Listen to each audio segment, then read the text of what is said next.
What's going on, people? We are Tottenham TV back here for another match preview stream. It is Nottingham Forest away in the Premier League.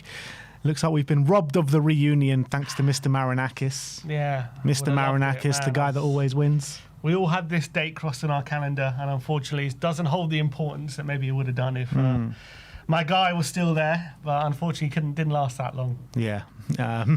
Look, we got our action-packed stream for you guys, and first and foremost, where else to turn? The man that's still searching for those 3 stars, Mr. Wolfie from Forest Fan TV. Let's bring him on. How are we doing, Wolfie? I'm good, boys. How are you? Yeah, very good, my friend. You know, tide's starting to turn a little bit. You know, what's going on with you, though? What's going on? Still finishing above Wait, us did this I hear season? you right? Tide's turning a little bit. A little bit, yeah. You know, won every home game in the Champions League, haven't conceded a goal. We've You guys just are beaten really, Brentford. really grasping onto anything right now, aren't you? Wait, Wolfie, when we last spoke to you, said you're very confident you're going to finish above Tottenham this season. Very confident. Nothing's changed, boys. Nothing's changed. It's like you're coming towards me. I don't even have to do any work here. You know what I'm saying? Like you're just dropping down that table as I expected. But no, I'm good, boys. I'm good. It's good to be back. It's good to catch up. It's good to talk probably MGW and Marinakis and everything, no doubt. What's happened? What's happened at Forest, though, man?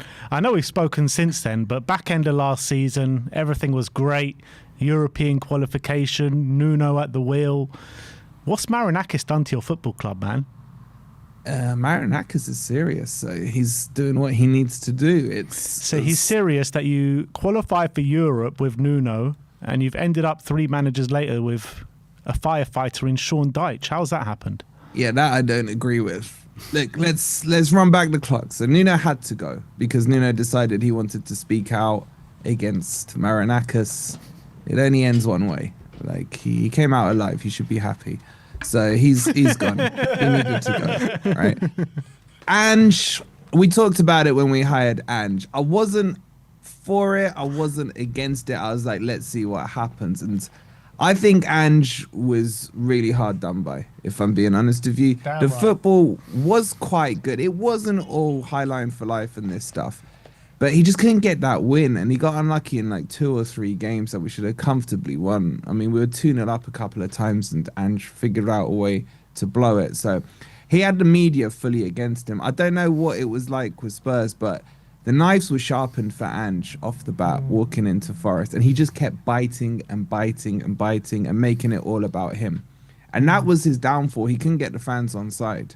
I think even if he was winning games, the fans were going to turn on him because every presser was at Spurs this. Spurs sacked me because of this. I was promised this, that, and the other. And you're like, is this a Spurs match preview or a Forest match preview? And the journalists just knew how to play him. And they just kept asking him those questions and those questions. He kept biting and biting and biting to the extent where I think his game against Chelsea, Forest didn't even air his presser. It was just not aired. Did he have a presser? He was sacked, wasn't he? Oh, you mean the pre-match one? The pre-match presser. Forest didn't even air it because the journalists got to him so much, and he just went on this massive Spurs rant and massive Ange rant, and then he was sacked literally in the tunnel, which is just so Marinakis. So yeah, he went, and then I think the panic kicks in, and they go and get Sean Dyche. There was a lot of talk of Marco Silva coming, but he had a 14 million pound compensation clause that Forest didn't want to pay. His contract's up at the end of the season, so in comes Stone Cold Sean Austin, man. And yeah. In terms of Ange, do you think like Marinakis told him when he came in, you have to like hit the ground running, you have to start getting results quickly, otherwise you're going to be under pressure immediately? I think the narrative or the objectives for him was win the Europa League. Win the Europa League, sustain Premier League position, and that's what I want from you. I think Marinakis just saw the trophy last season and was like, right, that's what I want, and that's what I'm doing. But I don't know. We played really good football for a couple of games, but then there was some crazy things like you were seeing Milenkovic playing as right wing.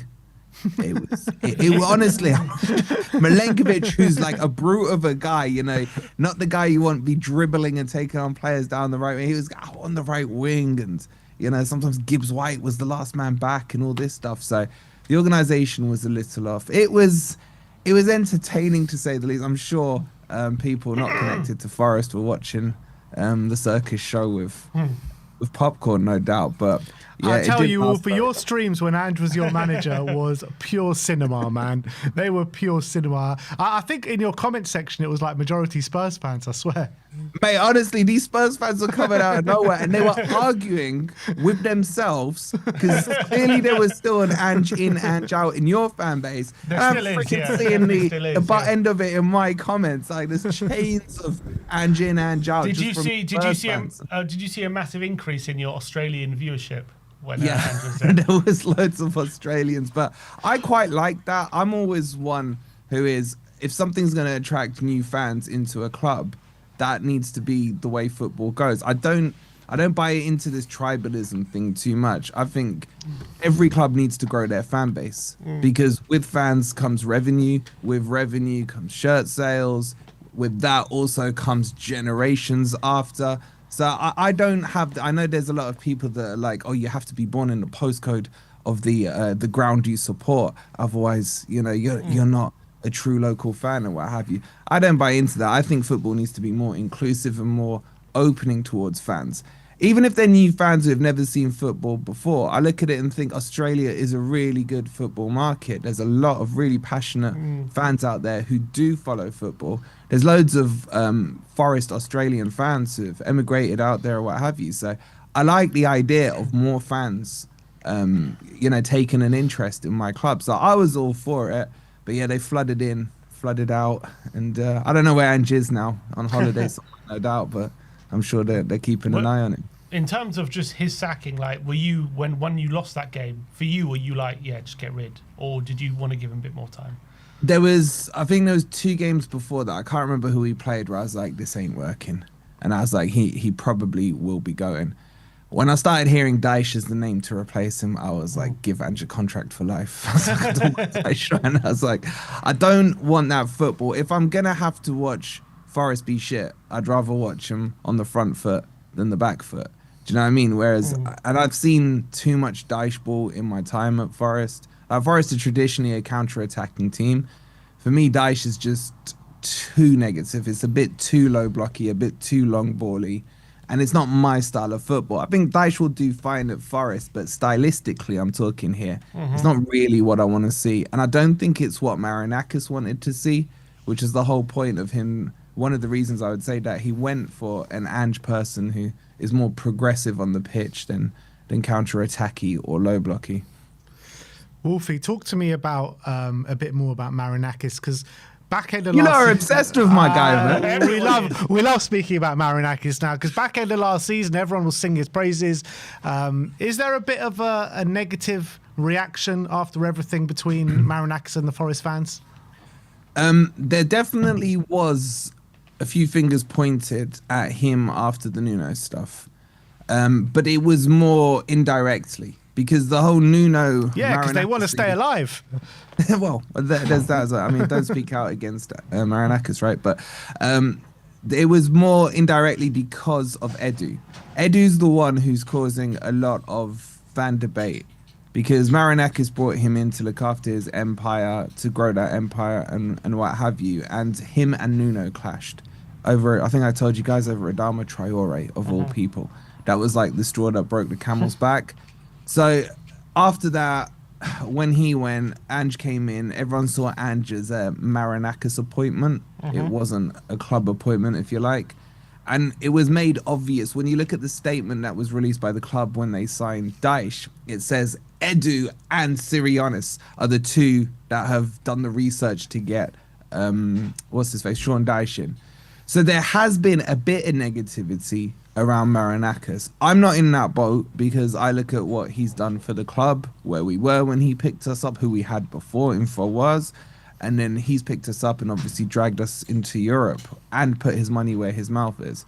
So I still, am I critical of some of his decisions? Yes, for me, I wouldn't have gone with Sean Dyche. I'd have paid the 14 million for Marco Silva. That's the kind of manager that would suit Forest well. I don't think he's too negative or too attacking. I think he's got a nice balance in his play. So that's what I would have done, but I don't control the finances at Forest. But yeah, there has been a little animosity, but I would say the majority of the fans still love Marinakis. For Yeah. you, Wolfie, this season, is it just about surviving relegation? Is that where you're at? Do you really believe you could get back into the mix, maybe mid-table, and maybe even, I don't know, if you could go on a really good run and getting out, because it is very congested in the league. So Yeah. you go, you win 3, 4, 5 games in a row, all of a sudden you're potentially near the European spot. So for you, before the season, you're looking at the Europa League and maybe kind of solidifying that European spot qualification. Where are you at now with Did you just what say you're thinking? Forest win 4, 5, 6 games in a row? I'm saying if you do, We did it last season, mate. Look at Us and Villa. Newcastle, the Villa only were 2 in the teams that bottom win 3, 6 in a and they row. won 5 in a row, and now they're third. Yeah. I'm just saying. Has Sean Dyche ever won 5 games in a row? No. I'm not saying it's realistic. Has he I'm won saying 5 games? Where's Yeah, your better question. great question? Where's your head at in terms of what you're looking at this season? Is it just survival? I've never considered us in a relegation battle. I just think the table is too congested. Normally, traditionally, you'd expect the table to have thinned out by now, getting towards Christmas. But you do look at it, I think with 2 or 3 points off that chasing mid-table pack, I think if we beat you at the weekend, we're 3 or 4 points behind you in the table You'll as be well. 5 points if you win. Is it 5? You sure? Well, you're right now 7 points.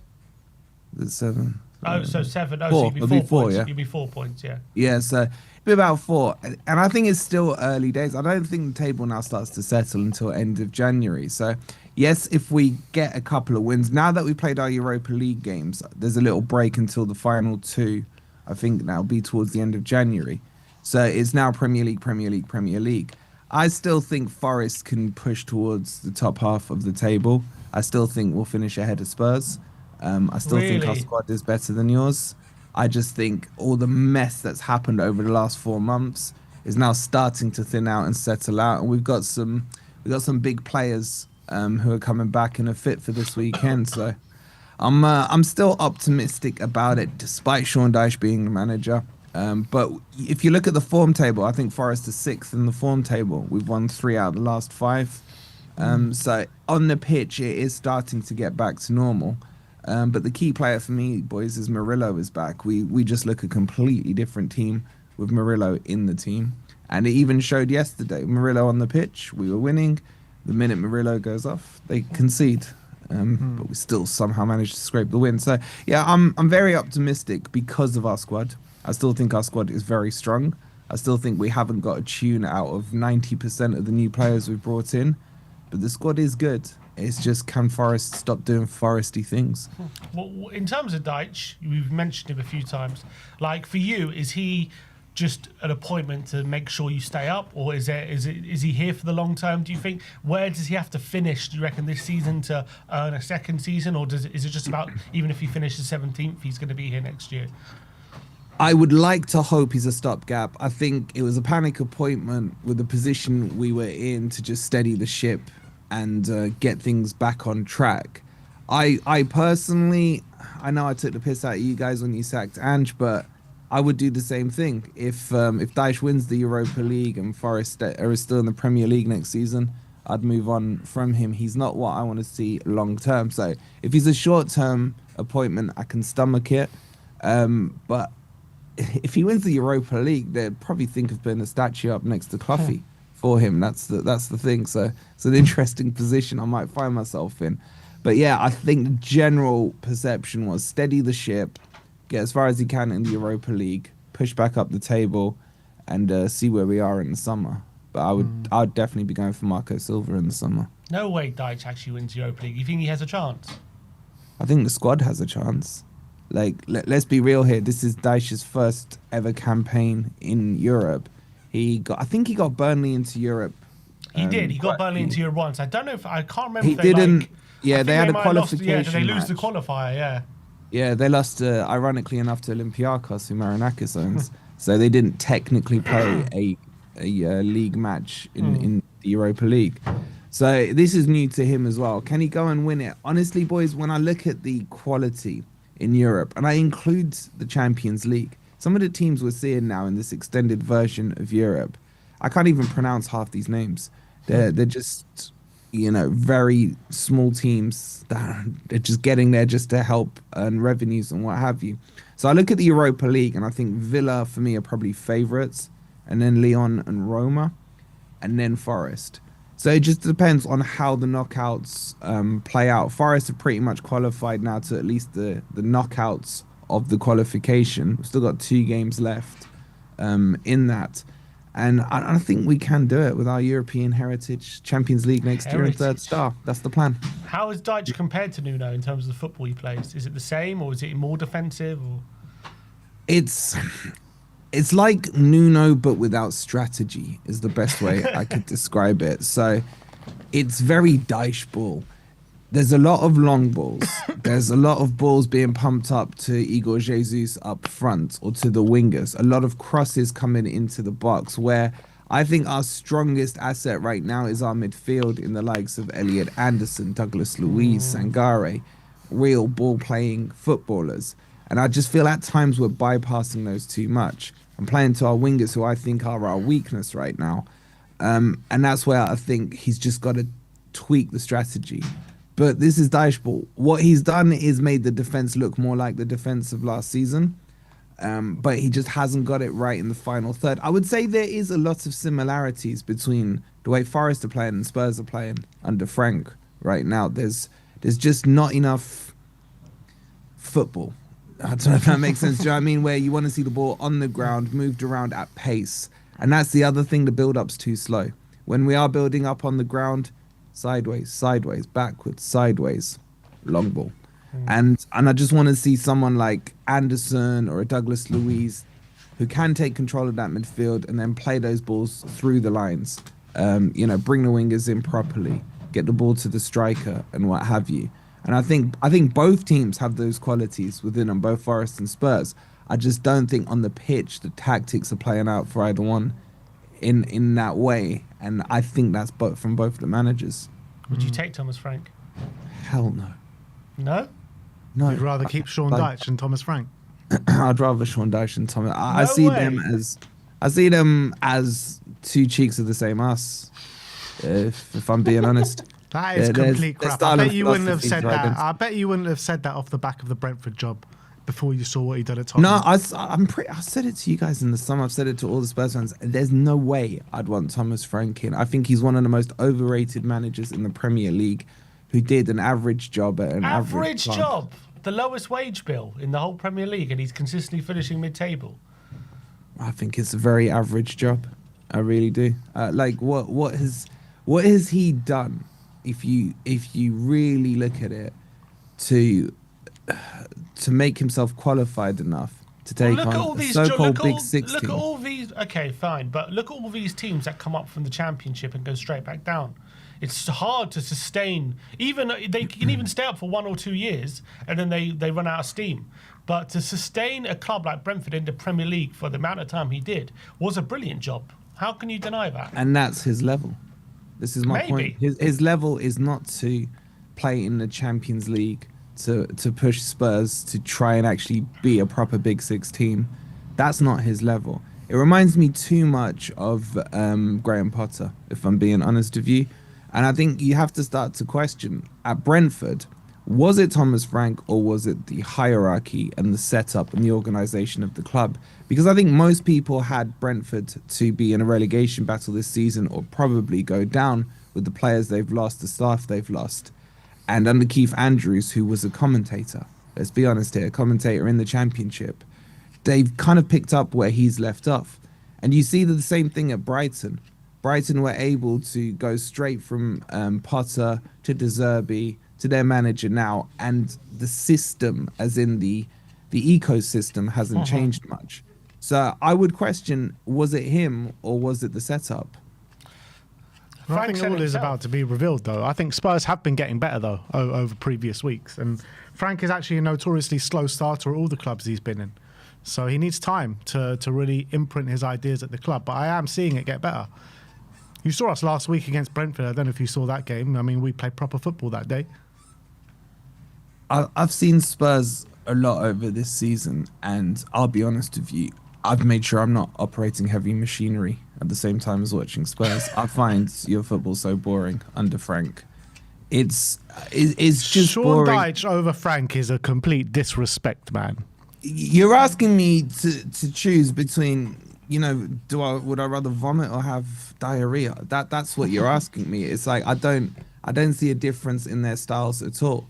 And with the assets that Thomas Frank has been given, I'm sorry, Spurs being 11th in the table now is not good enough. From 11th your in the parrot. table. But you think you're fresh above us? We're only 3 points out the side the top 4. And you're only potentially after this weekend 4 points going to be ahead of us. After this weekend, we're beating you this weekend. We'll be 10 points clear of you after this weekend. Good luck with that. Good luck with that. We don't need luck to beat Sean Dyche. I think you do. I don't think a manager who's won, three games in 2025 at home is one I'd be. Well, first of all, a large chunk of that was your ex-manager. It's not all of Thomas Frank. No. Your manager, Thomas Frank, under Brentford and Spurs, has won 3 or 4 games at home. Did he? Less second half of the season last year. Oh, right. Yeah, so that's what I'm saying. Like, I don't know if that stat is true, but I do know he had a bad home form second half of the season. But after that bad home form followed by like unbelievable home form, didn't it? Like, cause no, it was the opposite. How good home form at the start. That's what I said. Yeah. Yeah. I was followed. But then it switched. Then his away form went to pot. So it's this is what I'm saying. I actually, as much as I dislike Spurs, I do look at that squad and think with a better manager, someone would be getting the tune out of them. I really do. I just don't rate him, boys. And I know your fan base is pretty divided at the moment about him, and I know a lot of it is to do with play style. Because that's the thing I didn't see working, is his play style at Spurs. He's going to come in and he's going to have this boring, pragmatic football, and pragmatic is just a polite way of saying boring. And that's what I've seen with him. And Spurs, for me, traditionally have been a front foot attacking team. Yes, you've had some chaos with Ange and what have you, but you can go back, decades ago. Like when I was growing up with football, Spurs was still, when you had the famous 5, it was still attacking. There was still a little chaos in there and what have you. It's entertaining to watch. And I think that's the core of what Spurs fans want.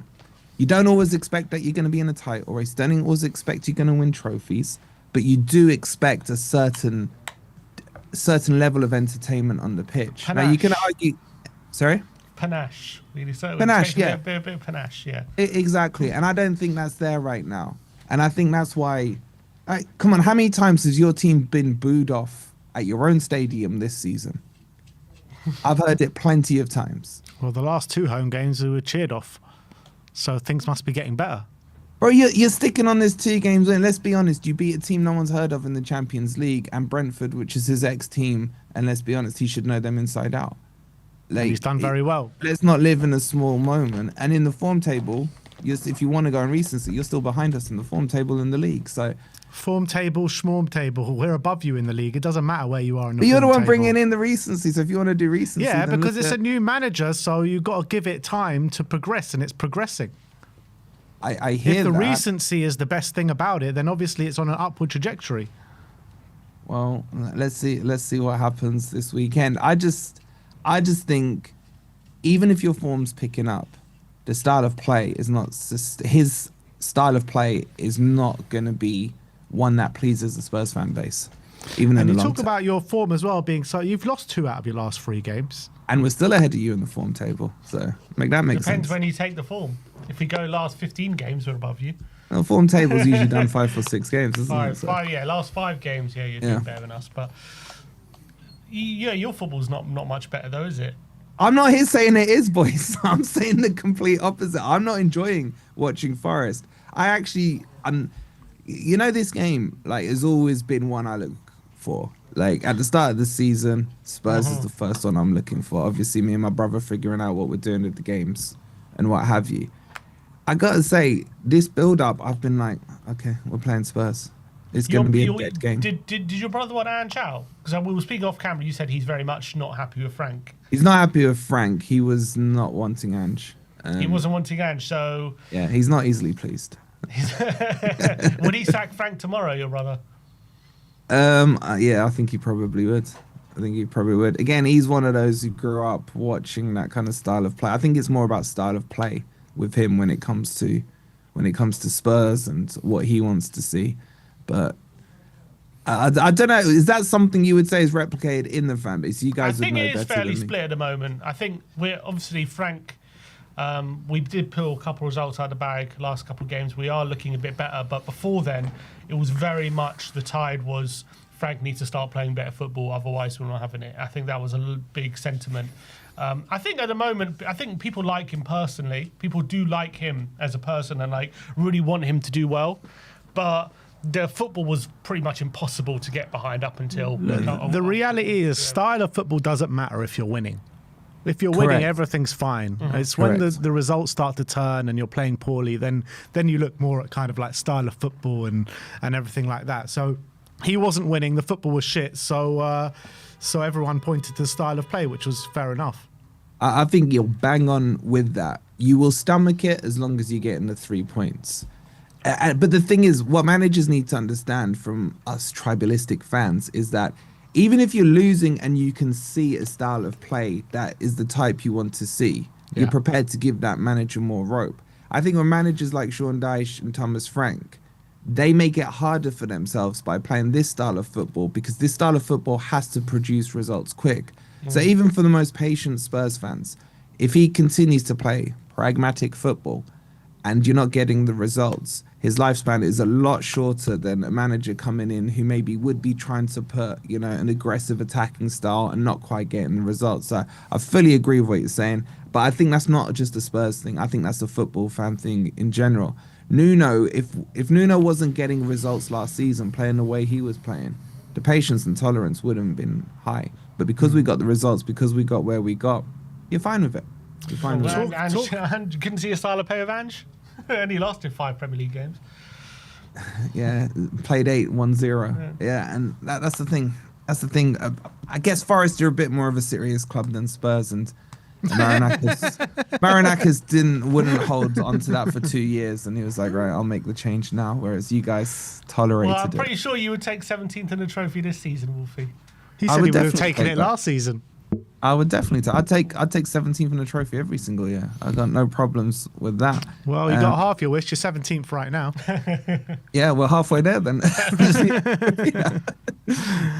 Talking about people that you're not a fan of, what about Morgan Gibbs-White? I've seen a lot of complaints from Forest fans from Morgan Gibbs-White. Maybe he's turned it around a little bit of late. Head turned. Yeah, did he have his head turned in the summer? What's this bad form all about? Well, you will remember in the summer when I told you that I didn't think he was in our top 5 best players, and you guys are like, what, really? And all this. This is the reason why he's very inconsistent with his form. I think he's been trying too hard. He's actually been scoring more goals this season. I think he's got 3 in the league and a few assists as well. So he's not consistent this season. It is the biggest thing for me.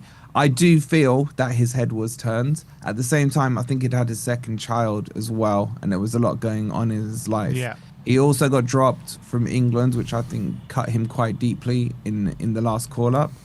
And since that drop, actually, his form has picked up because I think he's had a rocket put up him to say, if you want to be on that plane to the World Cup, that form needs to pick up. So he started scoring goals after that. So, yeah, his form has been better. I still think he's very inconsistent. My opinion of him from the summer, from when the whole we always win thing was going on, hasn't changed. I wouldn't be surprised if he still goes this summer. I know he signed a new contract and everything, but it wouldn't surprise me if he goes. And also, he's been eclipsed massively by Elliot Anderson. So Elliot Anderson is the one making all the headlines out of our midfielders now, and rightly so. But is Gibbs-White still a good player? Yes, he is. Anderson's going to be on his way, isn't he? I think Anderson goes in the summer. It's just a question of will Marinakis be able to do it on his terms, or will people put the cash in earlier? What I think is going to happen, boys, is Forest will want to do it after the World Cup. Because someone needs to find out what that secret release clause is for Elliot Anderson. Well, I don't think too many people. Not bid exactly. Yeah, exactly. bit of quid less than it. Yeah. But no, there's been a lot of rumors and speculations on release clauses and everything. There's a lot of BS floating around about it. But I think what's going to happen is Forest will want to do it after the World Cup because I think he will start for England alongside Rice. His price goes up 10, 15, 20%. Whereas I think clubs will be trying to do it before the World Cup, worried about what his form's going to be like in the World Cup. So I think that will be an interesting one over the summer. But the thing with Elliot Anderson, he is a really humble guy. He doesn't kick up a fuss. He just turns up, plays his football, does what he needs to do. I don't think he's pushing for a move. I think Forest will get money that they can't refuse. He's still got a lot left on his contract. But he's one that if we hold on to him this summer, I'll be very surprised. I shudder to think the tactics Marinakis will use to keep Elliot Anderson. Oh, he's got a few tricks still up his sleeve.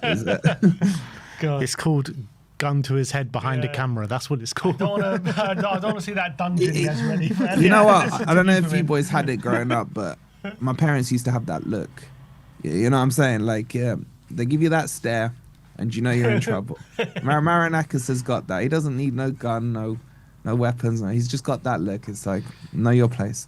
At the end of the day, we always win. Exactly. What happened to that?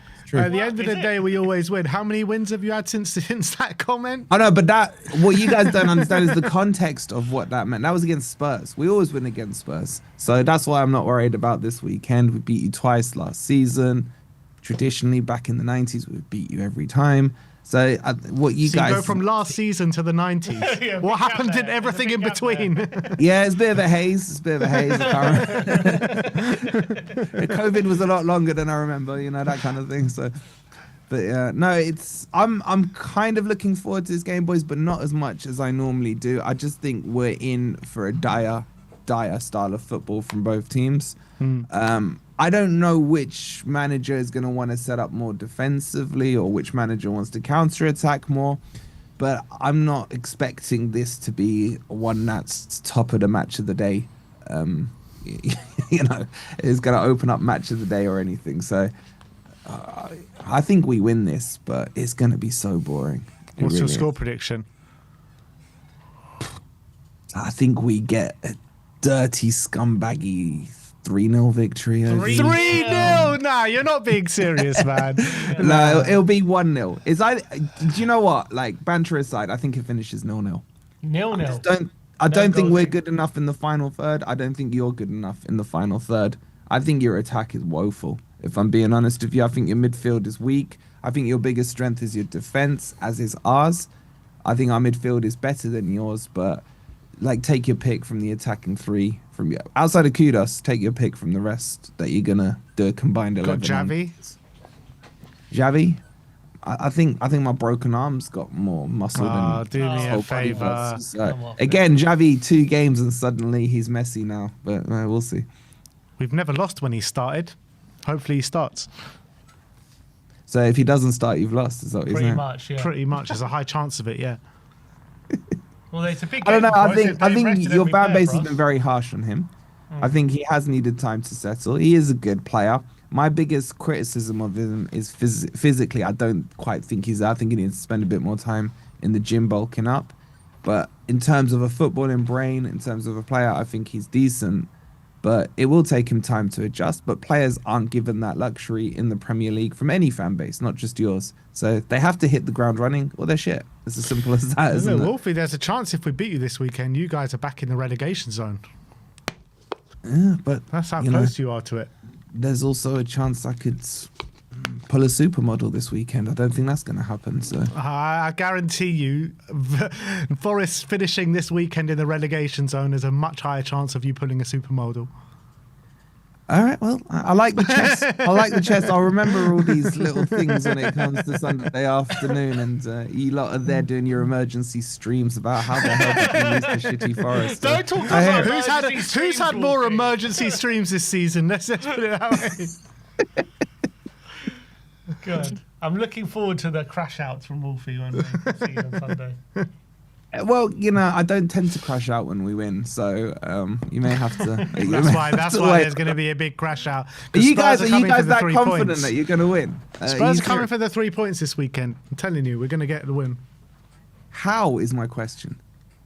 We got the best away form in the league, don't we? No, you don't. Second. You best. lot have been living off this away form crap when you're not even top of the away form table, we're man. You need second to now. update a few of those Third. charts you've got there. Well, if we win, we go top of the away form. Where are If- Forest if- in the home form table? Where do you reckon Forest are on the home form table, Wolfie? 17th, 18th. 18th. Yeah. Not even worse than you think. Yeah, but to be fair, most of those were under Ange. You even got worse home form than us. How's that possible? Ange. The default Spurs answer, Ange. I don't say blame the manager when you keep saying, "Oh, the players will pull us through." Where were the players pulling you through then? They've been injured, bro. They've been you lot. Wait, hold on. You lot can't blame injuries last season and then not afford me the same luxury this season. So How many injuries I'm, do you have? I'm Who's been still Spurs injured? Who's been injured? Who's been injured? Murillo's Yeah. been injured. Douglas Luiz has been injured. Backwa's been injured. Chris Wood Who? is still Bakwa. injured. Player Einar's never still heard out of him. injured. Huh?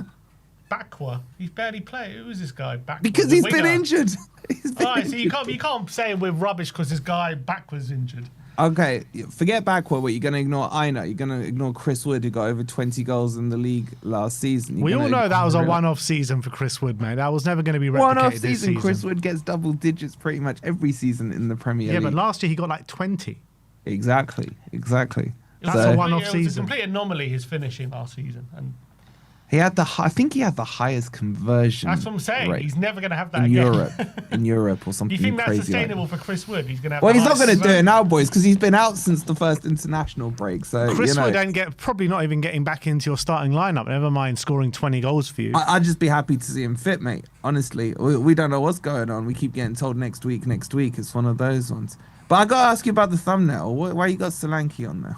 Is he So back? all will be revealed. He's back in training apparently, but we got a Tottenham update coming out after this where we're going to talk all about it. But Don't look too worried, Wolfie.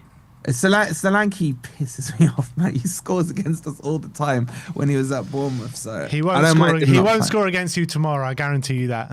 On That's good. Yeah. Sunday. Maybe Jono, huh? I've heard he's injured. Is he injured? He's back. back. He's back. Yeah. Okay, interesting. He will never hurt the team he loves, so I'm not worried about that one. But yeah, no, I like a couple of your players. I think Kudos does too much though. You could argue he's not got enough players around him to help him. I kind of like Bergvall. I think Bergvall. Only kind of. Yeah, only kind of. I know. Again, is he one that splits your fan opinions? No, everyone No, loves him. everyone loves him. Yeah. Everyone likes him, yeah. And who else? Obviously Spence. But outside of that, boys, I don't really see many of your players getting into my team. Romero, Van de Ven. Van der Ven I like. Vicario? Romero, he's a bit petulant, isn't he? But Vicario. no. Moani. Vicario for me feels too weak under crosses. I think he has improved this season. I think his best game for you guys was against Monaco. I thought he saved you in that game. He did. He was very good, but I just still feel that he's susceptible under a cross or under a corner or something like that. So maybe that's our avenue to beat you this weekend. You can have your brother in the studio for the watch along. I've done that before. It just doesn't work, man. I think last time I allowed him in for that game was when we came up and you won 2-0, if I remember rightly, at the City ground. On a Friday night. What Yeah, year was that? That was the year we came up. So was that 4 years ago? 23. Yeah, so I ended up throwing him out of my house. And I remember when we played you guys in the League Cup in 2014, we went to that game. But we have this thing, like whoever's home, we got to go in that end. So I was in Spurs end for that one. And we took the lead. I don't know if you guys remember it, 3-1. Yeah, Mason scored.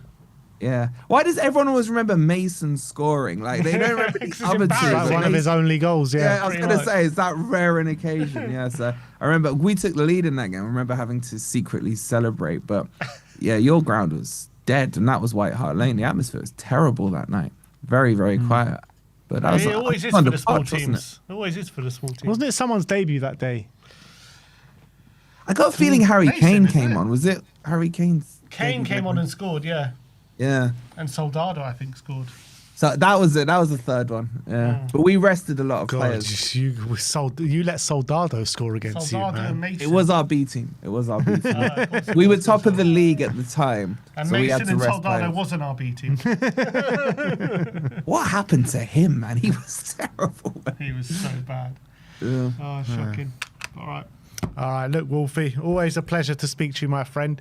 It is. And we'll Thanks definitely for your be time, mate. exchanging some words after we beat you this weekend, that's for sure. I look forward to your emergency stream, boys. Nice to see you. See you later, mate. If you want to see Have a the good one, crash boys. out, Good if to you see want to you. see the crash out Sunday afternoon, go subscribe to Forest Fan TV and yeah, some top quality Forest Fan content there. But Wolfie, thank you for Much coming love, on, mate. guys. I'll see you later. See you later. And that was Wolfie from Forest Fan TV. Always get to get him on before a Forest game. Love it. In fact, we actually had him on so many times this season because it's just like he's been So crashing much out to after talk crash out after crash out. Ange this, Nuno that, Dyche this. Gibbs White. But look, we're going to move on and go straight into a Tottenham update. As we all talk about the kind of improved communication between fans or from the club to fans since Vinay has come in. And it looks as though they have got another olive branch reached out to the fans in the shape of a Christmas present to the Tottenham Hotspur fans going into Nottingham Forest this weekend. And I got an email today that says, we hope you're looking forward to the trip to the City Ground on Sunday for our match against Nottingham Forest. During the festive season, we wanted to take the time to thank you, the travelling fans, with us again. As a gesture of our appreciation on match day, we'll be providing each of our supporters in the wearing with a blue and white Spurs scarf. Your support both on our travels and at the Tottenham Hotspur Stadium is greatly appreciated, and we know you'll be in full voice again on Sunday. Please hold your scarves up high as the players walk out ahead of kickoff. On behalf of the board, Thomas and the players and all our staff, thank you for your continued support. So, I mean, a lot of fans actually must have like such a high pile of these scarves now, because both Bodo away games they've given them out, and now in the Premier League against Nottingham Forest. Yeah, which is, I think, a great thing. Obviously, look, I think Tottenham fans aren't asking for a lot when it comes to just that feeling Yeah, just part of it. asking for a scarf here and there. Yeah, exactly. It's all that makes them happy, I think. And look, I think it's been a big topic of conversation, hasn't it, in recent weeks about the distance between the fans and the club and the lack of connection. And these kind of things do help. And I think it's a good initiative. I think they should do things like this more often. It's not a massive expense for the club, and it just helps the fans feel appreciated and more involved. So those kind of things should always be complimented and encouraged, and I think it's a good thing. Yeah, I agree. So yeah, looking forward to going to get my scarf on Sunday. In terms of team news, Frank has said that Brennan Johnson should be fit enough to return to the squad, so I doubt he'll start, but on the bench, always good to have an option like that coming off the bench in terms of Brennan Johnson. On Solanke, he says Solanke is back training on the grass individually, and he seemed a bit fed up with the questions, constant questions on Dom Solanke. Dom Solanke did post this on Instagram earlier on today as well, which kind of just back up what Frank was saying, I guess.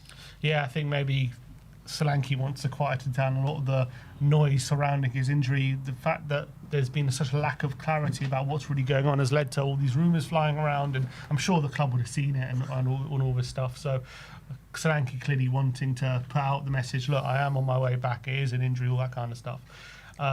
So let's hope we'll see him before the new year. No, I guess no hope really with that happening. We'll see when he's actually back. But they didn't, again, no timeline, as Frank said again, that when he is back fully training, he will let us know. And as well, we have seen him back on the grass in images before, like a couple months ago. So this isn't anything new. He must have, I can't remember if he was back on the grass then had surgery, I think maybe. I think it was, yeah. So maybe that was the issue. So now he's back on the grass since the surgery, which is good news, but still going to be at least a few weeks away, I'd assume. Yeah, I mean, God knows. I can't assume anything with Dom Solanke these days, but I'm pretty sure we've seen a post like this from Solanke before. It might have been in that moment when he was on the grass before his surgery. So, I mean, what can you actually read into Thomas Frank's statements and his Instagram post? Probably not much. That he's a day closer to returning. A day closer, yeah. Yeah, in terms of other team news, he said anyone that was fit and available for the last game is fit and available for this game. So in terms of Brendan, though, yeah, as you say, he was out for the last game, but it's his whole club this weekend. Yeah. So I wonder if that goes into the thinking of Frank, but we'll see. I don't think he starts, I agree, but whether he gets minutes off the bench potentially. let's go to this update from Sammy Mokbel yesterday, which was fairly interesting. Says a move to the northwest for Semenyo is more likely than one to North London. However, Tottenham's financial power is growing. Sources have suggested that the remuneration package Tottenham are willing to offer Semenyo could be the most lucrative to the player, whilst funding the release clause would be no obstacle. A new ownership structure led by Joe Lewis's children is expected to make substantial funds available in the forthcoming transfer windows. Encouraging. It's a new Enoch. It's a new direction. It's time to get excited. But it is kind of surprising that we're willing to give a bigger financial package than some of the other clubs. That's obviously not what with the Tottenham we know. So the fact that he's unlikely to come to us is not great news, but the fact that we're making substantial funds available and we know we're going to do everything we can to try and convince the player financially or whatever to come, that's great news. So that, I mean, even if it doesn't mean we get Semenyo, hopefully it means someone on the list will be able to convince. I hope so. Kind of like with this kind of update about substantial funds are going to be made available and all that kind of stuff. Like, I do hear it a lot, yeah. that's like every single transfer window. Before the transfer window opens, you get some reliable journalist coming out being like, yeah, this is the transfer window. Spurs have got a lot of money to play with and all this kind of stuff. And it never seems to kind of materialise. So we'll have to wait and see, don't we? Yeah, of course. We'll believe when we see it. I think it's right to be sceptical. It's still Enoch at the end of the day. As much as Levy's gone, Enoch is still Enoch. So we have to see that they've really changed before we can say this is a new Tottenham. Obviously, they're selling that to us. But whether it's true, actions speak louder than words, don't they? Yeah, it does. But like, I think like, because it's new people at the helm and new people are running the club, it is worth to be maybe more patient than the 25 years where we ran out of patience. You know what I mean? But Enoch were there for 25 years. Yeah, but it wasn't the same people running it. No, but it's not like they were just like not involved or anything. Or maybe they weren't, but I don't know. Well, they weren't. Huh? They weren't involved, the Lewis's kids. Technically, yes, but did they really have... I'm sure they didn't actually ever say, but like right now, they're the Lewis family. It's the Lewis family. They've been around and around it. Like, it's not they like haven't. They've just been... Huh? The Lewis kids haven't been anywhere near it. They've been part of, not part of the club, but they're the Lewis children. It's not like they've just been completely separated. Like, they've been in and around that environment. I'm sure they had conversations. You don't think they've spoken to Levy before... I don't think they had anything to do with running the football club, no. Not anything to... I'm not saying they had decisions, but they have been in and around the football club. Have they? I don't ever remember seeing them. So the first time they stepped into the Tottenham Stadium was 6 months ago. I mean, I'm sure they went to games here and there, but they had nothing to do with running the football club. Do you think they heard things and were involved in some discussions? I don't think they were involved in any discussions in running the football club, no. You don't think they spoke to Joe Lewis ever? Well, his dad? Dad. Their dad, yeah. exactly. But so did you speak to your dad? Do you have any sway in the way he runs his business? No, but I'm not looking to take over his company. No, but you might have been one once upon a time. And then I would have probably. No, been you involved. wouldn't. What, in decision making at his Not involved in decision making, but involved in discussions. Yeah. But involved in discussions and being a decision maker is completely different. Of course, I understand and that. now they're decision makers, which they never were before. Yes, but even Enoch close is still to. the ones in charge. Yeah. It's not. I understand new people are running it, but a lot of the same people are still there. On the board, Matthew Collicott's still there, but the people that Spurs fans were very angry of with Levy and Donna Cullen have gone. They were the face of it. But look, for me, we'll just have to wait and see. Like, Enoch is still... I'm with you on that. Wait and see. But in terms of, it's just the same people running the show, that's just not the truth. Because it's not. It's the same company, but new people are running the company. Right, but we'll have to see if at the end of the day, it is the same company, though. It's not like a different company. No, it's so it's the same company under whether they'll change, under different leadership. Make the changes that we need. Yeah, and we just got to hope and pray that is the case. This last one. João Palhinha has hit back at Jamie Carragher over him criticising his ability on the ball. And this is Jamie Carragher is putting himself in a bit of deep water recently with his presenting. Obviously, the whole Mo Salah thing. There's this João Palhinha thing. Erling Haaland made a joke about it when he came on and had an interview. But João Palhinha says that some people need to speak about others to be on the TV. It makes it a bit embarrassing seeing sometimes the ex-players speaking that way. They speak and they look sometimes like superstars on their past. I don't have a problem to say. I think they should have seen probably more games of me at Tottenham. I think I'm having a top season. That's what João's saying.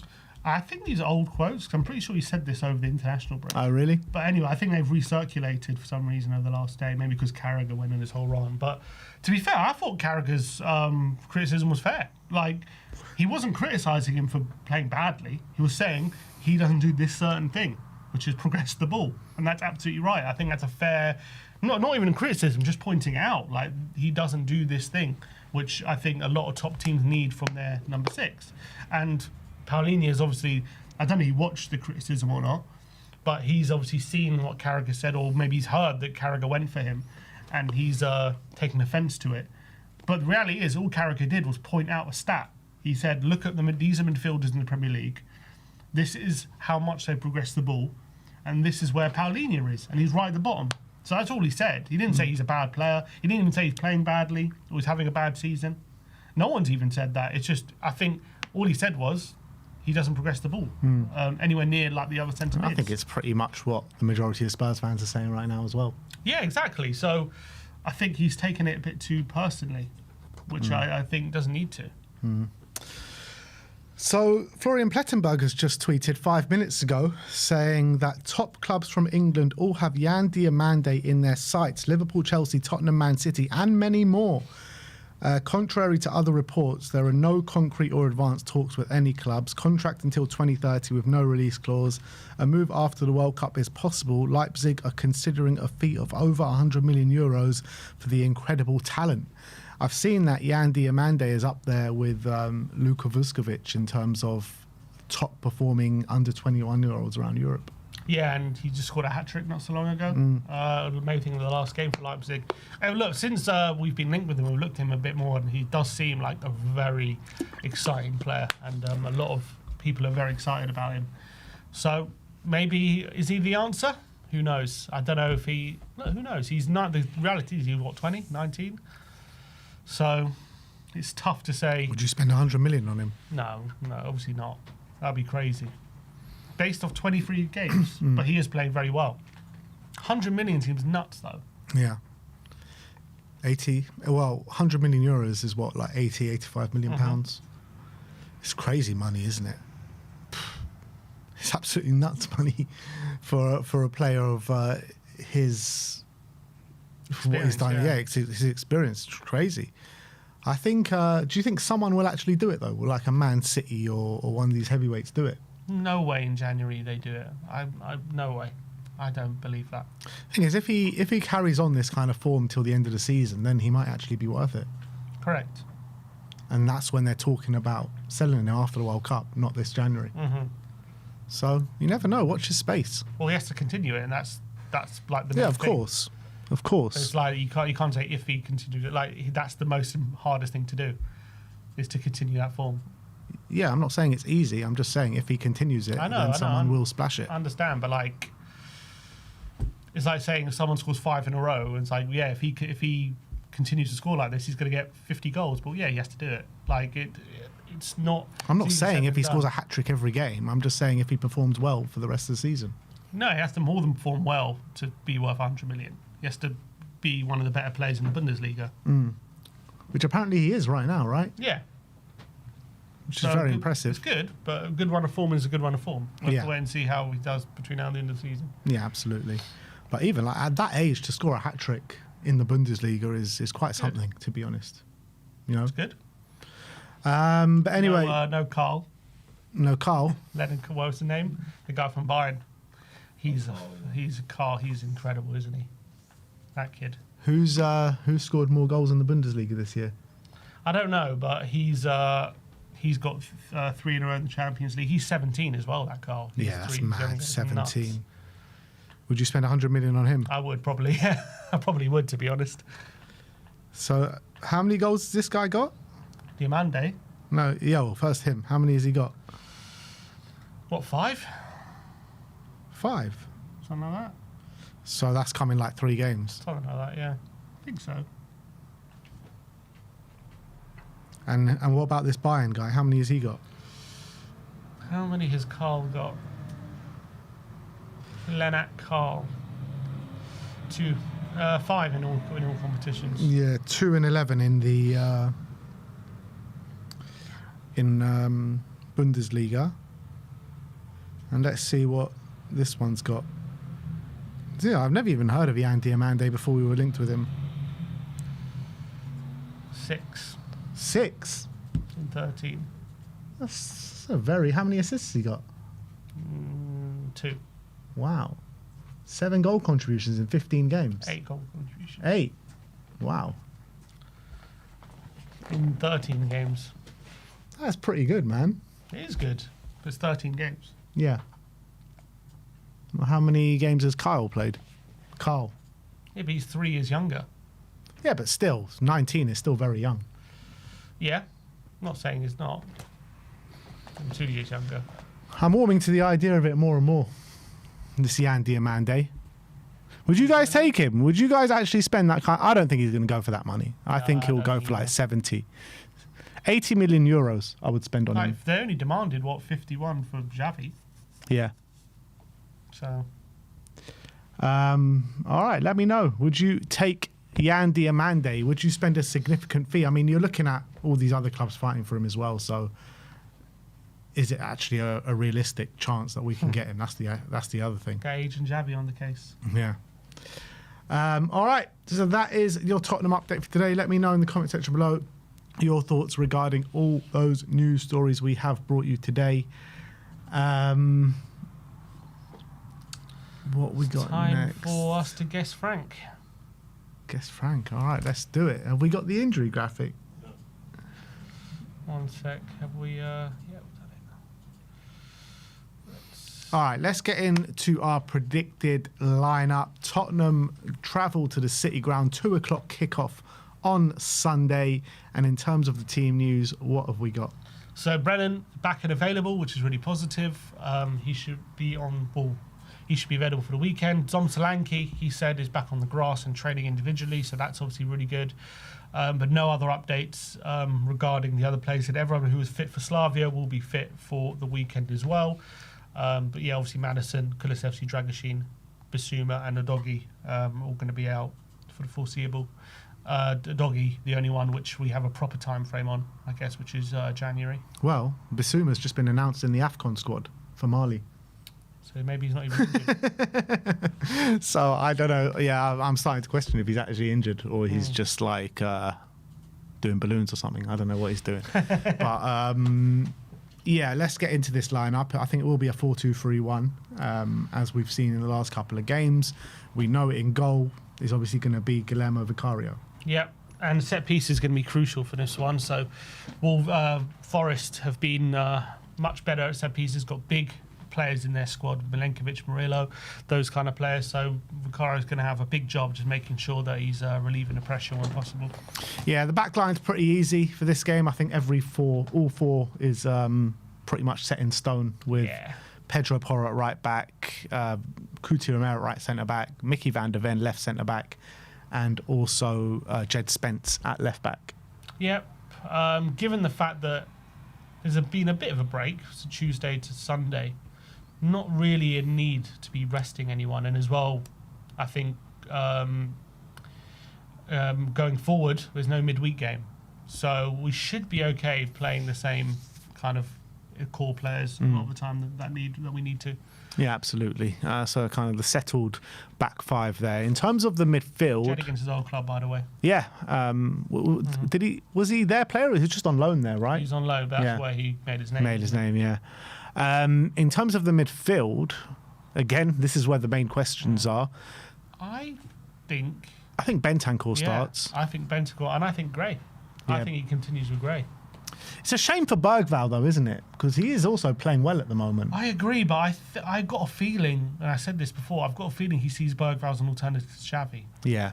And that's not good for him because Xavi's starting to play well. And then all of a sudden, it was like, where do you fit Bergvall in? But And it's not good, like, in terms of Frank and his profiling as well, because I don't think that's where his best position is. And as well, like, when he came on against Prague, they put him like that on the right wing. And I was like, what is going on with Bergvall? I really hope we don't get a Salah-style interview coming out soon with Bergvall. But yeah, I think Gray keeps his place. I think as well, the reason why in this game he does, because Forest away, Anderson, Gibbs White, tough midfielders, you're going to need that physicality, and I think Gray just gives that little bit more defensive awareness than Bergvall does. Plus, he still has a progressive side to him. Next to Bentancur as well, who we know passes forward a bit more than a lot more than Palhinha. I think that was a really good balance against Brentford. So I think he keeps it. I think if it was a different game, maybe like an easier home game, I think maybe he goes Bentancur or Bergvall, because it's a bit of a tough away game. I think he keeps Gray in. Yeah, I agree with that. In terms of the 10, I think Xavi, you need to keep that run going. He's playing very well at the moment. 2 man the match performances in a row, and let's hope for a third. He's got momentum, and I think that's key. He's in a good space right now. I think you just got to keep it as it is. It is, as you say, harsh on Bergvall. And you think as well, we're not playing for another week, no midweek game, and that game is Liverpool. So you're thinking, is he going to start against Liverpool? Probably not. So you're starting to look, when's his next start going to come? Maybe in the later on in the year when the games become a bit more thick and fast. But right now, you can't leave Xavi out. The problem is, it's 1 game a week now till the end of the year. Yeah. So we don't play 2 games a week again until January. That's what I'm saying. So maybe beginning of January. Which is saying, so when Bergvall plays, he's proper like that driving force for us in the middle of the park, and he's performing at a very good level. So I think this is what he will go for, this 3-man midfield, but something wouldn't surprise me if he does go for Bergvall. But again, I can't see him playing in that double pivot. Yeah, I think he won't drop Xavi. Yeah, he won't. Nah, this is the 3 he's going to go for, I think.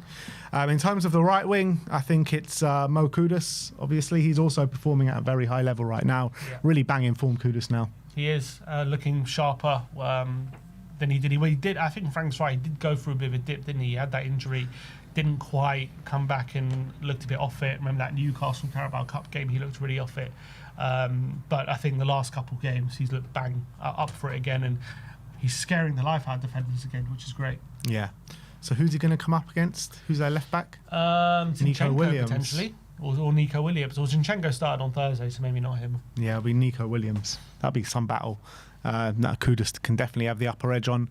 Left wing is very interesting because we've got Odebear there, we've got Matisse Tell there. Brennan. I don't think Brennan starts, so I think we can rule that one out. I think it very well could be Matisse. Or it could be Moani, who started against Brentford. Could be Moani with Richarlison up top. It could be that as well. Could very well be that. But in the press conference, he was asked about the Tottenham's upturn in form in goal scoring, and he said, I want to mention 3 players, and he mentioned Xavi, he mentioned Kudus, and he also said Richie's in a very good place physically right now. So is he? So like he was giving him praise. So is he saying like Richie is going to be my starting striker? I don't know. Maybe if he's going that far. Obviously, against Brentford, it was Moani. I'd really want to see Tell, to be honest. I do want to see Tell on that left-hand side because I'm really liking his cameos, and I think he deserves more time. But whether that more time is going to come with earlier subs or is it going to come with actually starts, I don't know. That's what I want to see. I want to see Moani up top and Tell on the left. I've got a feeling it's going to be Rishi up top and Moani on the left. I want it to be Tell and Moani as well, to be honest. I want it to be Tell and Moani. But I've got a feeling it's going to be Moani and Rishi. Yeah, I just hope it's not. I mean, it's not going to hamper us too much, but like just get players in their natural positions. You know what I mean? That can get the best out of them. And I think Moani did a good job out on the left-hand side in against Brentford, but I still think he can offer the team so much more when he's starting in the number 9. And I think with Tell on the left, the job that Moani did on the left, I think they can provide pretty similar roles to the team in terms of work rate, pressing high up the front, winning the ball high up the pitch. That's what Moani was so good at against Brentford. And I think if you play Moani in the 9, it just gives us that extra that maybe Richarlison doesn't give us as well. And I think he can do everything that Richarlison does and more. So, yeah, I would definitely go Tell and Moani up top. All right, let's do Telemani. This is what I really want to see. Obviously, Odegaard didn't have a bad game in midweek, but I think It was okay. I think Tell was had a really bright cameo, and I just it's been unfair of him a lot of the season out of the Champions League squad, and maybe every time he scores, he seems to be dropped the next game as well. So let's hope he gets a start. How many starts in the Prem has he had? Like 2 or 3? Yeah, very minimal. Very minimal. And every time he started, it's been in the 9. So I really hope we get to see it. Like, how many minutes has he actually had out on the left for us this season? Like, not many. Hardly any. And I think every time when he's doing his good work out on the left-hand side a lot of the time, obviously he has done good work centrally as well. But yeah, look, I was of the thinking that Odegaard was ahead of him come start of the season, and look, for the majority of it, he has been. But I think Tell, what he's showing right now is more than what Odegaard is showing. Yeah. So that is the lineup that we are going for. We're going for Vicario in goal, Pedro Porro right back, Jed Spence at left back 2 of Mickey van der Ven and Cuti Romero, Rodrigo Bentancur, Archie Gray and Javi Simmons in the midfield 3, Kudus on the right, Tell on the left, and Randall Kolo Muani up top. If this is the lineup, what is your score prediction? Yeah, it's a tough away game, Forest. I think it's going to be difficult to break him down, but I'm going to go with a 2-1 win. I think we're in a good moment at the moment, good momentum, and if we take that attacking kind of intent into this game, I really do think we can go at them and win the game, but it's going to be very difficult because they do have some really good players, Forest. Yeah, absolutely. It's going to be a very big physical battle out on the City ground on Sunday, and I think it's one that we can overcome and we will overcome. I'm going to go for a 2-0 win. I think with that back line and with the protection of Bentancur and Gray, in which they've showed in previous games that can do a really good job at it, I'm feeling a clean sheet here, people. I am feeling a clean sheet, so I'm going to go for 2-0 to Tottenham Hotspur. I don't think it's going to be a game of many chances. I do agree with Wolfie in a sense that it could be a bit of a ball fest, this game. But I think Spurs have got more than enough quality to break down this Forest backline, and I think we're going to do it twice. So I'm going 2-0. Sim's going 2-1. Let me know your score predictions and predicted lineups in the comment section below. As we move swiftly through to the match preview. And Forest sitting 17th in the Premier League table on the back of the glorious Europa League qualification. Well, they actually qualified for the Conference League, but got through to the Europa League through the back door with a legal dispute with Crystal Palace. And ever since that, it's just gone literally on a downward spiral. For Nottingham Forest. Sacked Nuno a few games into the season, hired Ange, sacked him 5 games later, hired Sean Dyche. He's seen an uptick in form from Nottingham Forest since Sean Dyche has come in, but I feel like that form is kind of reverting a little bit now, and they have lost 2 out of the last 3. The last one, a 3-0 thumping at Everton. What do you make out of Forest so far this season? It's been a massive mess. I look at their team and I look at their squad, and they do have a lot of quality in there. They actually have quite a lot of options as well, like in a lot of positions. They do have quite a deep squad. I think similar to Spurs, they have quite a few holes, and I think fullback is definitely one of them. At the moment, they're playing people like Savona, who's a natural centre-back. He's been playing at right-back recently, and I think there are definitely some holes. But I look at their midfield options: Douglas Luiz, Elliot Anderson, Morgan Gibbs-White.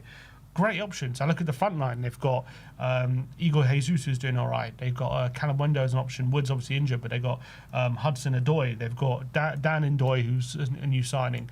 Amari Hutchinson. They've got some like a lot of decent players.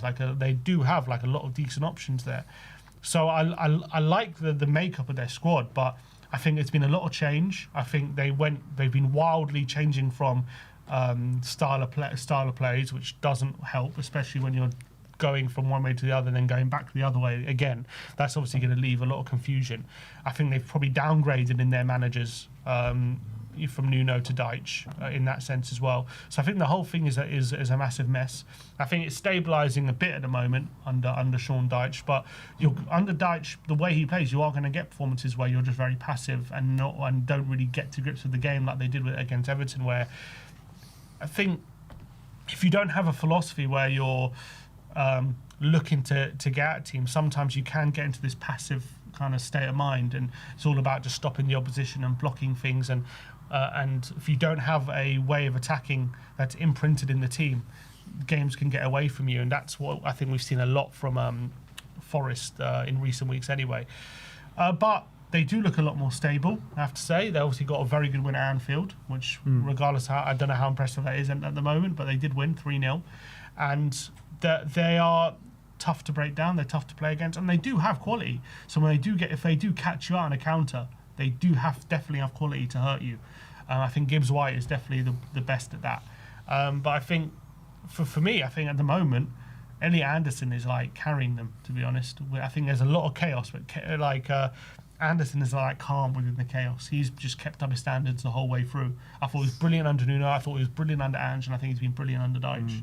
I What think a he's player, been man. fantastic. He's so hard to handle, man. What a player. He can do it all, Elliot Anderson, and it won't be too long until he's at a big club, top 6 club in the Premier League. I look at like Man City, and I think he'll fit really nicely into that midfield there.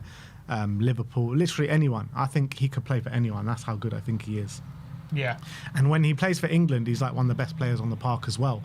So, I mean, that just shows to see the quality of the player. And, I mean, Eddie Howe and Newcastle must be just kicking their teeth for how they sold him, because, like, I know they've got a very strong midfield. Can you imagine with Elliot Anderson there as well? They would have, like, literally one of the best in the Premier League. Yeah, a lot of people, though, turn their nose up. They think Forest signed him for 40 million. Everyone was like, really? 40 million for Elliot Anderson? Everyone thought it was like a PSR kind of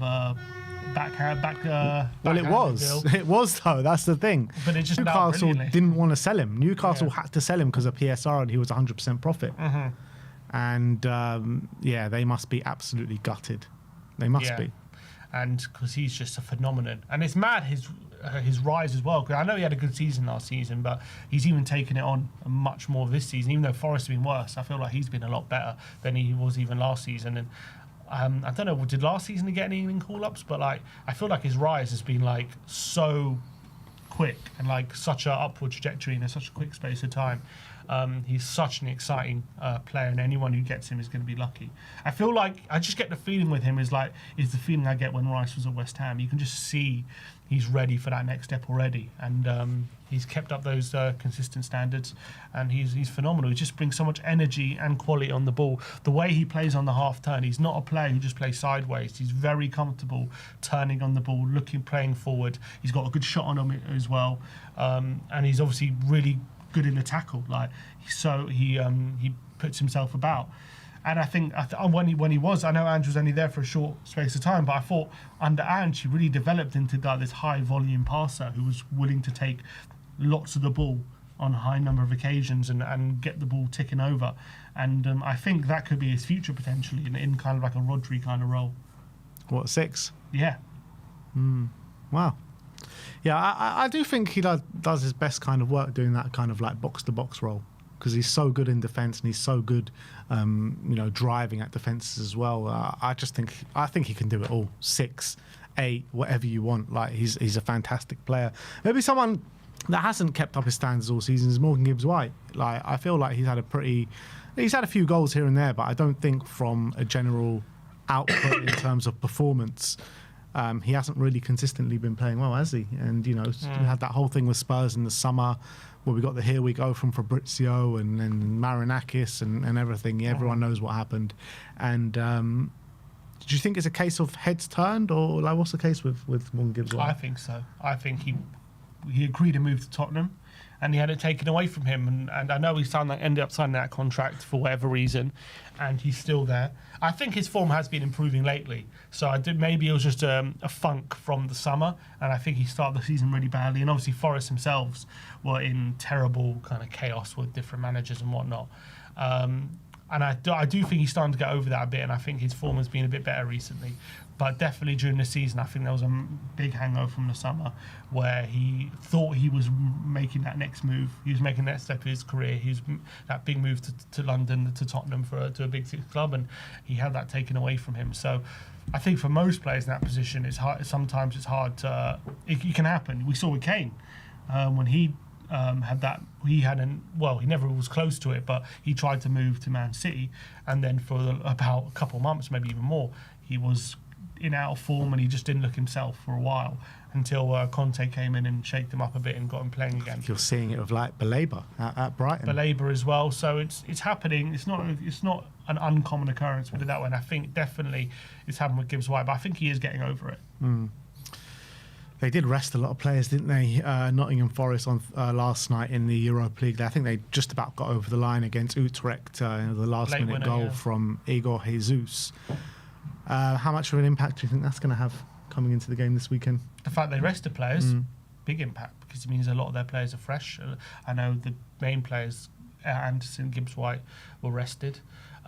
So it's gonna mean that they're probably not gonna be as impacted from fatigue playing Thursday, Sunday as they would have been. Obviously, we play midweek, but we have a couple of extra days, and we're probably going to play a very similar team to what we played again on Tuesday. They're probably going to make a wholesale changes, so they could be fresher. But we have good momentum as well at the moment, and that could be even more powerful than just keep staying fresh. There's obviously a balance, but they lost heavily their last league game, and they could be playing a very similar team to that. So I think momentum should carry us through. And also, Tuesday to Sunday, it's enough of a break to not have to blame fatigue regardless. Absolutely. So I think it shouldn't make too much of a difference overall, but I think I wouldn't say it's advantage Forest because of it or anything like that, but it just means they should have a lot of their better players fresher than they would have been. It's going to be interesting to see how Spurs kind of approach this game, because it's kind of like away from home so far, we've kind of like the tried and tested method of being defensively solid, kind of falling back on set pieces a bit, not creating too many chances. Where you've seen, obviously in the last home game against Brentford, we flipped that up and went front-footed and high pressing and high line and all that kind of stuff. And Thomas Frank was commended for it and praised for it. And we got the result off the back of it, a 2-0 win where it could have been a lot more. We created so many chances that day. I do feel we're going to revert back to what we've been doing away from home all season, just like be a bit more patient in this game. Do you agree? Probably. I think it would be a mistake, because I remember I'm just looking back at it, that they had a game, similar circumstances. They were at home to Brighton, and Brighton just went full pelt with them, and they were opening them up, and Forest were in this state similar to the Everton game where they were just being too passive. They weren't being proactive against Brighton, making all these runs in behind, inverted, all these different things. And even though Forest had a strong team out there on the day, they found it very hard to deal with that Brighton team. And they were just, even though... When was that? A couple of weeks ago, they lost at home to Brighton. Oh, right, yeah, 2-0. They lost 2-0. And Brighton were opening them up. And I was so surprised because, Forest are this, known as a team under Dyche, going to be pragmatic, going to be hard to break down. But Brighton had no trouble doing it. And I think Decipher, opened the scoring. He's like a defender who can play. He's like a fullback who can play inverted, all this kind of stuff. And he opened the scoring. And they were just finding so much joy. So I think that's the mode we have to go into this game, the mindset, like we have been in the last couple games, of going at them, pressing them high, not being scared about what they're going to do, making them think about what we're going to do, because I think we'll be too hard to deal with, in my opinion, if we do that. But I'm fearful that we're going to go into this game how we have done it in most away games, which is, make sure things are solid, make sure you're not giving away too many chances, then rely on a few transitions, some set pieces, rely on some maybe individual quality to try and break them down.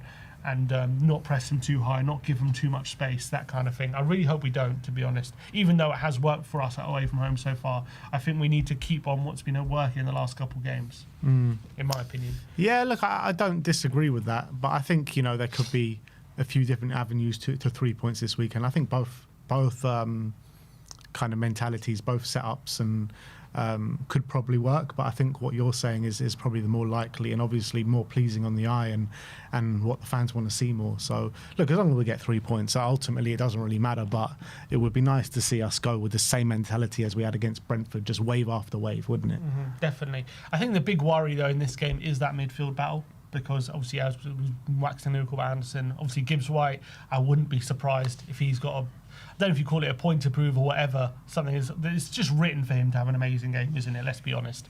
It's the you can write the articles already that Gibbs White's going to pull out all the stops for this game, and they have other midfielders in there like Sangare or Dominguez who are quite physical. So I think that midfield battle is going to be absolutely key. Is Xavi going to be able to get any joy out of Anderson and whoever they play in next to him? It's going to be a difficult game for him. I think this is obviously his biggest test yet, or one of, obviously he's played difficult games, but lately he's been getting better against the likes of Brentford, who have good midfielders, and the likes of Slavia, who we know we should be beating. But then now he's going to be playing against one of the inform and best centre mids in the league now. So can he compete in that kind of phase? I'm actually not so worried about Kudus. I think Kudus, whether it's Zinchenko or Nico Williams, I reckon he gets the better of him. Because I don't think either of them are the best defensively. I think they do their best work, both of them kind of on the ball. So I think Kudus should be a really good avenue down that right-hand side. I guess depends who we play on the left. But if they're going to play Savona on the left, I think we could. That's also an avenue if you could get in behind, get that pace. That's the avenue we should be able to attack. I'm a bit worried about whoever plays up front against Murillo or Milenkovic. I think Moani probably has a better shot at it, but those two are very strong in the air. And Murillo's kind of like Romero, where he's very proactive. Doesn't wait for you. He goes and is very strong. So it's a big positive for them, Murillo being back, because Morato is like half the player of what Murillo is. Right? Murillo's big. Top player, Murillo, and I think he's going to get a big move soon, I think. One thing that's interesting is even since Dyche has come back, they have been struggling from set pieces. They've struggled, obviously, horrendously under Ange, and they've still struggled. They conceded another one on Thursday in the Europa League. So that's maybe, obviously, we haven't really been as threatening as we were at the beginning of the season, but that's obviously an avenue we've got to look at and think, can we get some joy there? Yeah, I think it's definitely somewhere we can get joy. But my biggest worry is Elliot Anderson and Morgan Gibbs-White in that kind of area, just on the edge of the box where we've been conceding a lot of goals, because we know they've both got very good shots on them, and we've got a knack of giving these kind of players just space on the edge of our area and letting them have those shots from range. And we can't give those players shots from range because they'll just put it in the top corner. That's my biggest worry going into this game. Yeah, make sure we close down the space. Make sure we're just not all crowded in the penalty area, because that has definitely been costing us for sure. So I think even against Slavia we were giving away long shots, like it's happening in every game. But I guess if you're frank, you would argue long shots are better than shots in the penalty box. So I can understand that way of thinking. But as you say, Anderson and Gibbs-White, good players, and we can't afford to let the same problem that's happened in recent weeks happen again. Yeah, in terms of that kind of front three that they played last game, was Igor Jesus and Doyle and Hutchinson. I mean, it's something that our defence should be able to handle, surely. Like, they're okay, they're nothing special, these guys. Yeah, out wide, I think we should be safe, especially down Spence's side. I think that they've played Hutchinson there, they've played Ndoye there on the right. I'm not too worried about that side, to be honest. I would be a bit worried if they do play Hudson-Odoi up against Porro, because I do think Hudson-Odoi is quite a good one-on-one dribbler.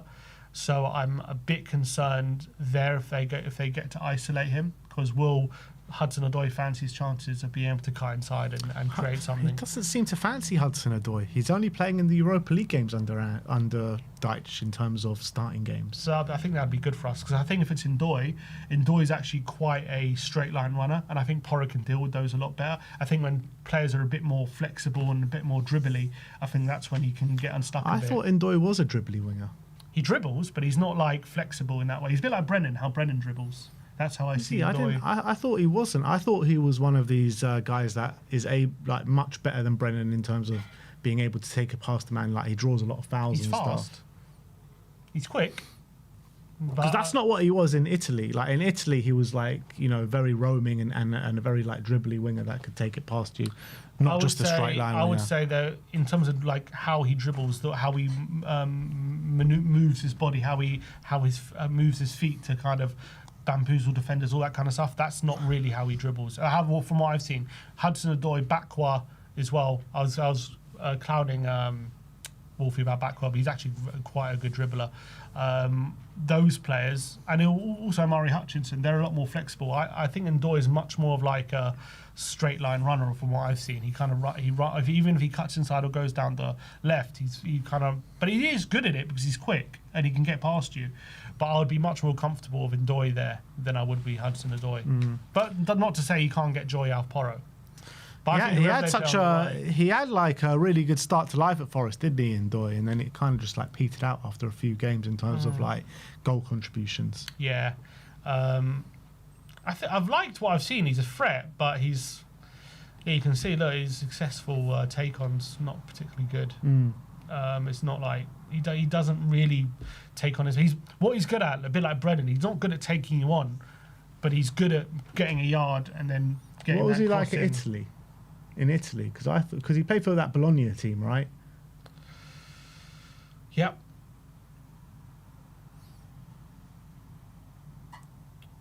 Take-ons. Yeah, he's better in Italy than he has been this season. He struggled more this season. I guess that's just getting used to the league and stepping up the leagues. I guess that's what it is. But look, I think we've got more than enough in our locker to go to Forest and get the win. I think it'll be really disappointing if we don't win this weekend. That's the reality, isn't it?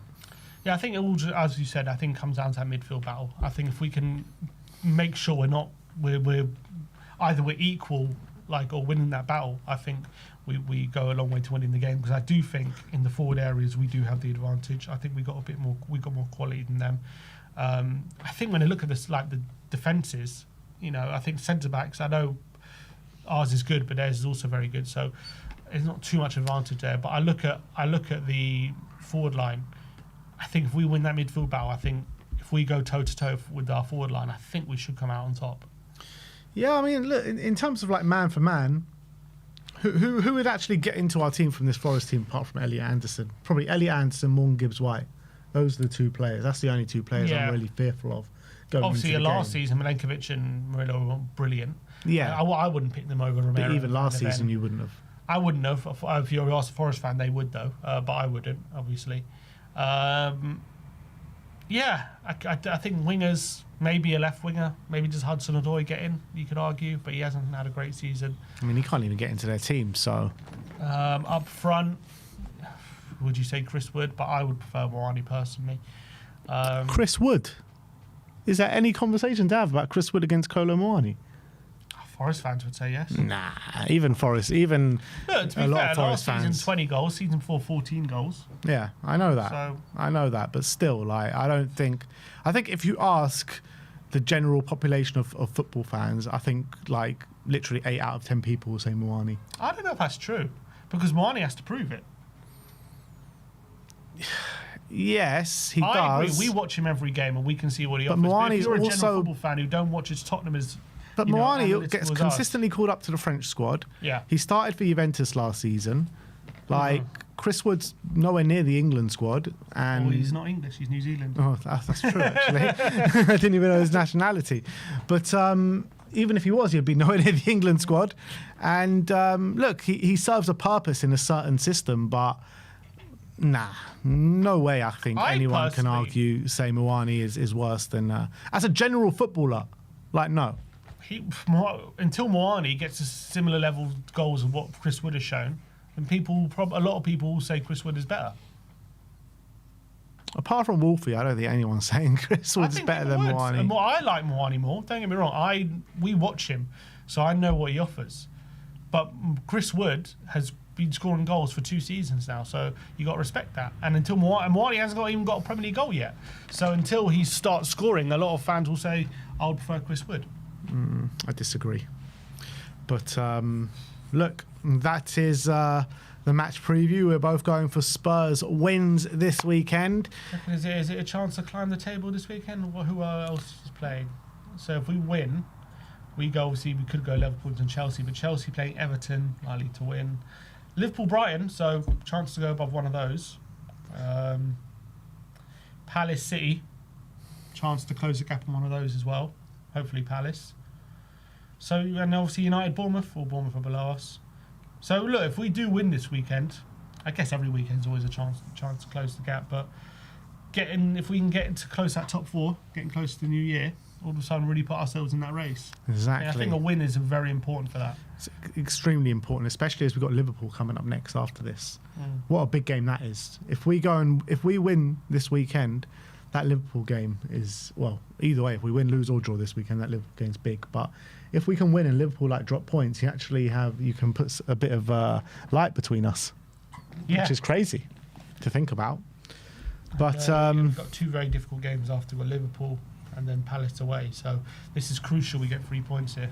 Yeah, absolutely. And I think this is going to be the last game for Pape before he goes off to the AFCON. Good point. Oh, good point. Didn't consider that when looking at the starting 11. Yeah. But look, I still think Pape will be on the bench. I don't think he's playing well enough to demand a starting spot, especially with Bentancur in the last Premier League game was brilliant. Archie Gray's on really good form. Also, another element of it is players sometimes when they're just before the AFCON, does it play on their mind? I don't want to get injured and all that. Yeah, 100%.